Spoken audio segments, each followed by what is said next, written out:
quer que eu fale, e eu confesso que me veio assim muitas coisas na cabeça. Assim, pensar em estratégias de como a gente pode alcançar novos jovens, falar de princípios bíblicos de como os jovens podem caminhar em santidade nesse mundo. Enfim, pensei em muitas coisas, mas uma bateu assim muito forte, e eu não sei se, eu confesso que eu não sei se vai fazer sentido para você nesse exato momento, mas eu espero que de alguma forma seja uma palavra profética para você e para a nossa igreja. Eu também fiquei pensando assim, e orei para saber se era de fato isso que eu deveria compartilhar, e o Senhor confirmou no meu coração.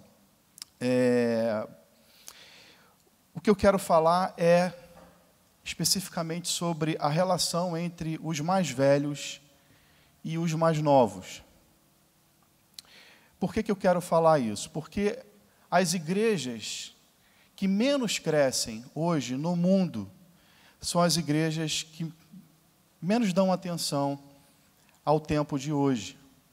A realidade dos jovens, a realidade das novas gerações. E as igrejas que mais crescem são as igrejas que percebem isso, que avaliam isso, que consideram isso e aplicam estratégias para que isso possa acontecer, refletindo na realidade de hoje.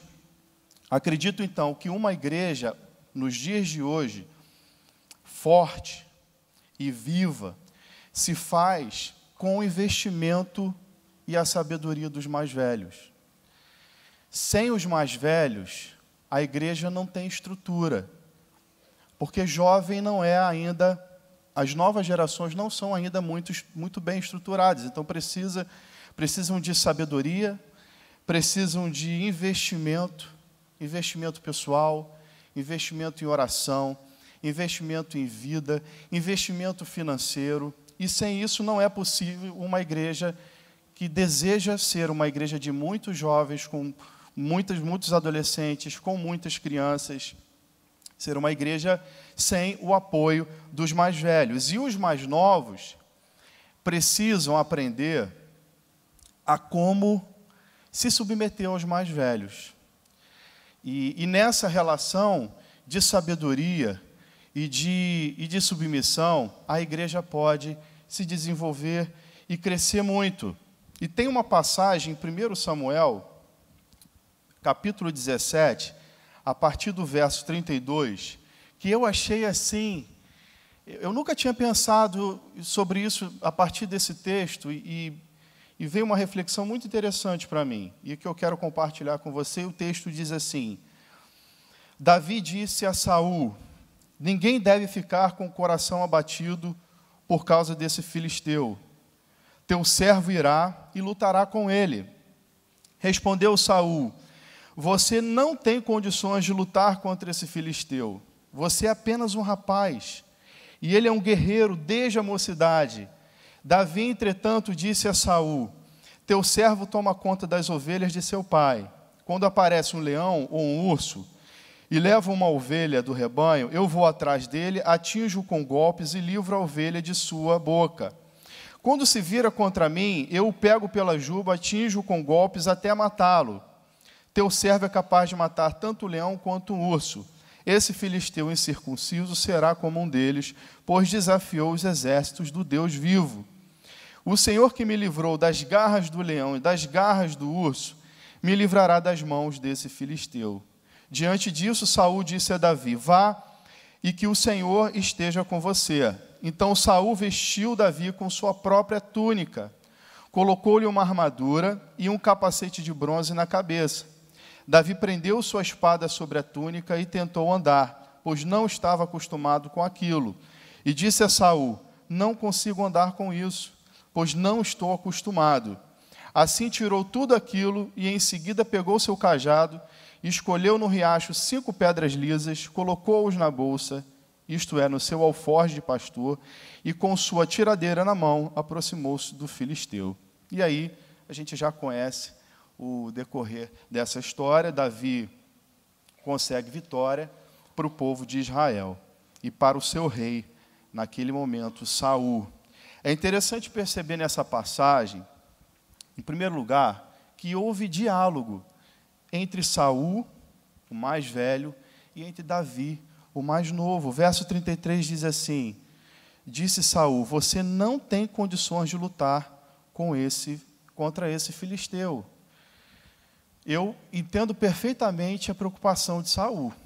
Davi era um garoto franzino, novo, iniciante ainda em batalhas. Certamente Saul não tinha visto ali de Davi essa batalha de Davi contra o urso, contra o leão. Ele apenas enxergava um garoto ali franzino e não tinha muita expectativa com ele. E com a preocupação que todo mais velho precisa ter, que é o cuidado com o mais novo, Davi então fala para Davi: meu camarada, você não vai conseguir. Esse cara que você vai enfrentar é um guerreiro, tem 3 metros de altura. Você talvez não tenha aí, Davi possivelmente não tivesse aí nem 1,80, a enfrentar um camarada de 3 metros. Saul, preocupado, então orienta Davi. E Davi, de forma assim, muito humilde e com muita sabedoria, que esse é o ponto que os jovens precisam aprender também, é como saber fazer abordagem aos mais velhos, né? Davi argumenta com Saul. E com toda a humildade, Davi fala para Saul: Saul, eu batalhei contra urso e contra leão. Já matei já venci esses desafios, e eu vou conseguir vencer o desafio de Golias. E nessa conversa, Saul então vira para Davi e fala: vá, que o Senhor esteja com você. Então a gente percebe que houve ali, após o diálogo do mais velho com o mais novo, após a humildade do mais novo com os mais velhos, houve ali uma liberdade para que aquele jovem pudesse exercer aquilo que ele tanto acreditava que pudesse acontecer. Davi teve sucesso, mas poderia não ter tido. E poderia ter errado. Mas, ainda assim, Saul, além de ter dado liberdade, também investe na vida de Davi. Gente, eu estou falando aqui de Saul. Saul não era um exemplo perfeito de rei. Sabemos disso. Mas, ainda assim, Saul teve a sabedoria de perceber o momento daquele jovem. E investe naquele jovem. O texto diz que ele pega tudo o que ele tinha, tudo que Saul tinha usado nas batalhas anteriores dele, e entrega para Davi.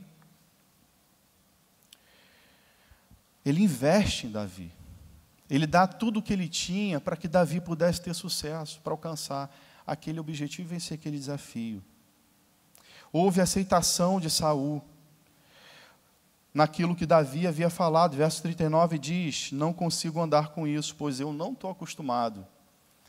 O que Davi estava querendo dizer para Saul é: meu Senhor, essa armadura que deu vitória para você há anos atrás, nas suas batalhas anteriores, não cabe em mim. Eu quero vencer essas novas batalhas, mas eu preciso usar as minhas armaduras. Eu preciso usar as minhas estratégias, as minhas ferramentas. Saul entende isso.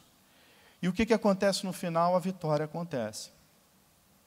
Essa passagem revela para a gente algumas coisas interessantes. A primeira é que quando há diálogo do mais velho com o mais novo, há espaço para outras formas e possibilidades dessas coisas acontecerem. E eu acho que esse é um princípio que não se aplica só à nossa relação aqui como comunidade, como igreja, mas também, penso eu, na relação de pai e filho. Diálogo. É muito importante que haja diálogo. Os pais, em suas experiências passadas, têm muito a oferecer, mas precisa ouvir, porque há muitas coisas que mudaram com o tempo. Precisa procurar compreender as coisas nos tempos de hoje, nos desafios de hoje, para aplicar a sua sabedoria, a experiência do passado, né, e que faça sentido nos dias de hoje. A segunda coisa que é interessante que essa passagem revela para a gente, voltando ainda ao ponto 1, e é interessante a gente perceber que quando não há diálogo, quando o mais velho já vem com uma imposição, ele não está abrindo espaço para ouvir. Ele não está abrindo espaço para considerar a possibilidade de que possa haver um jeito melhor daquilo acontecer. E, de fato, pode haver. No caso aqui de Davi, era isso que era necessário para que acontecesse aquela vitória. A segunda coisa que essa passagem nos revela é que nem sempre intrepidez é arrogância. Nós vivemos agora numa cultura, e claro que quando a gente fala em cultura, a gente deve ter todo o cuidado possível, porque os dias hoje são muito difíceis. Os valores, princípios estão muito virados. Mas a juventude de hoje é curiosa. Ela é participativa, ela gosta de se inserir nas coisas, ela não gosta de se sentir uma peça de uma engrenagem, ela quer se sentir parte de um projeto, ela quer se sentir corpo, ela quer se sentir participante de algo.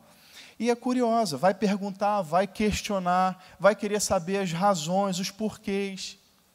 E coisas que para a gente já estão muito bem consolidadas com o tempo, a gente vai precisar parar e repensar junto com ele. Reavaliar junto com ele. E levar em consideração que esses questionamentos não são necessariamente arrogância, mas é a forma das novas gerações hoje buscarem o conhecimento, que precisam disso. As novas gerações têm muita informação, mas não têm sabedoria, não têm conhecimento, não sabem aplicar isso para a vida. E, por fim, essa passagem revela para a gente que quando há um investimento por parte dos mais velhos, quando há liberdade para que isso aconteça, e a humildade, a vitória acontece. A junção dessas coisas foi o que levou Davi à vitória. E, obviamente, também Saul. Quero concluir com um caso muito interessante que eu vi essa semana, de um programa chamado O Sócio, que é um programa de um investidor financeiro que pega normalmente empresas falidas, entra com uma estratégia, revitaliza essas empresas, e essas empresas passam, então, a caminhar em direção ao sucesso. E esse camarada pegou um case de uma empresa chamada Green Tea, que é uma empresa fundada há mais de 50 anos, e uma empresa que fabrica sorvete, e sorvetes exóticos. 3 sabores assim bem exóticos, mas era uma sorveteria que já fazia bastante sucesso, tinha uma renda anual de $2,5 milhões, fundada há 50 anos atrás. E é interessante perceber que na época em que foi fundado, o fundador da Green Tea era amigo do mesmo fundador depois que se tornou fundador da Häagen-Dazs. E não sei se vocês sabem, mas a Häagen-Dazs é uma das marcas mais rentáveis em termos desse ramo de negócio. Temos um pastor aqui muito amigo nosso que é fã desse sorvete Häagen-Dazs. Eu aprendi a ficar fã também por causa dele. E quando eles estavam juntos no lançamento de uma sorveteria, o fundador da Green Tea continuou com a Green Tea. E esse outro amigo dele, que também fundou a Green Tea junto com ele, teve novas ideias e queria expandir o negócio.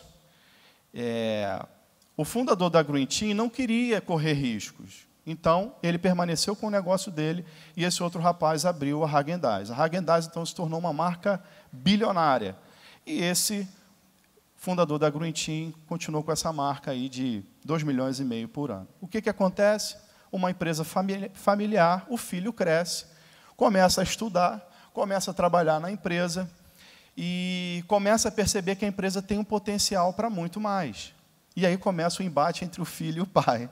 Porque o pai, com uma visão mais conservadora, não queria correr riscos. E o filho, com várias ideias, querendo inovar na empresa, querendo trazer uma série de novidades. E o pai não queria, ele já tinha decidido que a empresa ficaria com 2,5 milhões de dólares no ano.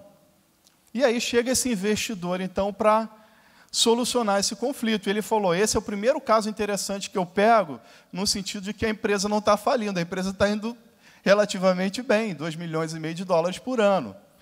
O que acontece é que o pai não estava percebendo que 2,5 milhões de dólares por ano era bom para aquele momento, mas se viesse um concorrente, aqueles 2,5 milhões talvez não fosse mais possível. E o jovem, o filho, vendo o grande potencial da empresa, queria alavancar esse recurso, o retorno que a empresa poderia dar. Então, esse investidor chega, conversa com o pai e fala, meu amigo, e mostra para o pai o seguinte, o risco da estabilidade é muito maior do que o risco de se avançar com inovações. Se chegar um concorrente, vai acabar com a sua empresa. E para o mais novo, falou, você é muito impulsivo, as suas ideias precisam ser colocadas em xeque com os números. A ideia que você tem, você vai conseguir implementar com os números que você está apresentando? E aí, nessa discussão, teve um momento que esse jovem tentou executar alguma coisa na empresa sem considerar os números e, quando percebeu, a empresa teve que gastar muito mais do que deveria. O investidor que ia investir 800 mil dólares teve que investir 1,3 milhão, por causa de uma impulsividade do garoto. Então, nessa conversa entre o pai conservador e o filho inovador, eles conseguiram chegar a uma conclusão de que precisavam alavancar a empresa, mas o filho que precisava se submeter ao pai no sentido dos números, e o pai confiar um pouco mais no filho, nas inovações que ele estava implementando. Então, a empresa começou a crescer, e no período de 1 ano e meio, 2 anos, aquela empresa conseguiu ter um retorno anual de 10 milhões de dólares, com potencial para, em 4 anos, chegar a 50 milhões de dólares no ano. A nossa igreja está crescendo. Talvez tudo que eu tenha falado aqui vá fazer sentido um pouquinho mais para frente. Espero que, de alguma forma, o Espírito Santo possa estar plantando no nosso coração algumas sementes aqui, que possam dar frutos no tempo que ele achar que é devido. Mas a igreja está crescendo, os adolescentes estão crescendo, os jovens estão crescendo. Nós já indicamos agora 2 jovens ao pastorado da igreja, daqui a pouco vão estar no conselho, daqui a pouco vão surgir outros. Nós temos jovens na diaconia, nós temos jovens trabalhando em alguns comitês, comitê de obra, e daqui a pouco são jovens quem vão liderar essa igreja. E já está sendo assim, né? E vocês, mais velhos, têm um papel muito importante nesse processo. E eu já vi algumas igrejas pararem de crescer porque não consideraram essas coisas. E estagnaram. Ontem mesmo eu estava conversando com uma pessoa, perguntando acerca de uma igreja. Eu falei, por que a igreja parou de crescer? O que houve? E aí você vai avaliar os motivos, você percebe que a igreja engessou a sua forma de ser. Aquela regra de sucesso que funcionou há 20 anos atrás, já não, em todas as coisas, não se aplica mais hoje no seu modelo, na sua forma. O princípio, o valor. Esse é o legado que os mais velhos devem deixar para os mais novos, né? Mas permitir que esses mais novos possam exercer esses princípios e os valores deixados pelos seus pais de um jeito que seja aplicável à realidade deles, com a linguagem deles, sabe? E assim a igreja vai crescendo e esse crescimento não vai parar. Não vai parar, porque vai chegar um momento aqui que essa garotada, já está acontecendo isso, a garotada e os mais jovens vão invadir, no bom sentido, né? Que é o desejo nosso aqui, o desejo do pastor Tel, e o seu papel como mais velho, de apoiar, de ser paciente com os erros, sabe? É muito importante. Não ter um tom julgador, mas um tom de educador, né? De, ao invés de chegar e acusar quando um errar, senta do lado e fala, cara, por que você não considera essa possibilidade? Olha, perceba que o que você fez, você poderia ter feito de outro jeito, seria muito melhor. E aí sim a gente vai agregar, educar, e aí a igreja vai continuar crescendo poderosamente para a glória de Deus. Amém? Que o Espírito Santo possa ter comunicado alguma coisa ao teu coração e que esse fruto permaneça e frutifique no tempo que o Senhor achar que deve ser. Eu quero orar com você aqui. Pai, obrigado por esse tempo, por essa palavra. Obrigado por sua graça, Senhor. Nos dê a tua sabedoria. Nós precisamos muito da tua sabedoria. Precisamos entender que nós estamos construindo algo que não vai ficar especificamente para nós, mas que vai ficar para aqueles que estão chegando. E que grande privilégio nós temos de fazer parte da história dessa igreja tão linda, como já aconteceu no passado, há 50 anos atrás, com os fundadores dessa igreja, que deixaram um legado tão maravilhoso, tão precioso. Nós queremos hoje ser esses novos fundadores, aqui na Igreja Betânia. Honrar a tradição dessa igreja, honrar a tradição dos pais dessa igreja, de sempre deixarem um legado tão precioso, tão rico, tão frutífero. Então, nos dá a graça, a sabedoria de entendermos os tempos de hoje e de sabermos aplicar a experiência, a sabedoria que tem nos sido concedida pelo Senhor aos mais novos com flexibilidade, com paciência, com amor, com graça, para que a igreja cresça e cresça muito mais, porque há muita coisa para vir aí e muita coisa boa, e eu tenho certeza que o Senhor se alegra com tudo isso. Então, prepara a nossa vida, prepara o nosso coração, porque essa igreja vai crescer muito, muito mesmo, com muitos jovens e muitos adolescentes e muitas crianças. E que o Senhor nos conceda a graça de sabermos lidar com a beleza desse crescimento e os desafios também. Em nome de Jesus, amém. Amém.